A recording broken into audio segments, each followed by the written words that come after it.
Hi ஹாய்ஸ் welcome back to our channel. Bigg Boss season 9 grand லான்ச்சில் முதல் போட்டியாளராக டாக்டர் திவாகர் வாட்டர்மெலன் இவங்க தான் முதல் போட்டியாளராக இந்த பிக் பாஸ் வீட்டுக்குள்ளே போயிருக்கிறாங்க.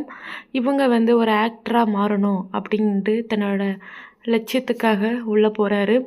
அதுவும் அங்கே போய் பல திறமைகளை வெளிக்காட்டுறதுக்காகவும் அதுக்கு பிறகு அந்த பிக் பாஸில் டைட்டில் வின்னராக வெற்றி பெற்றார்னா இவர் இவரோட ஃபிசியோதெரபிஸ்ட் அந்த ஹாஸ்பிட்டலை இவரோட காசில் கட்டணும் அப்படிங்கிற ஒரு லட்சியத்துக்காகவும் அதுக்கு பிறகு இவரோட டேலண்ட்டை வெளிக்காட்டுறதுக்காகவுமே இந்த பிக் பாஸ் வீட்டுக்குள்ளே போகிறாங்க அப்படின்னு சொல்லி இன்றைக்கி சொல்லியிருக்கிறாங்க. மக்கள் எல்லோரும் முன்னாடியும் திவாகர் டாக்டர் இவங்க எப்படி இவங்களோட பெர்ஃபார்மன்ஸை இந்த வீட்டுக்குள்ளே காட்டுறாங்க அப்படின்ட்டு அடுத்தடுத்த நாட்களில் நம்ம பார்க்கலாம். நம்ம சேனலை புதுசாக பார்க்குறவங்க சப்ஸ்கிரைப் பண்ணிக்கோங்க. தேங்க்யூ.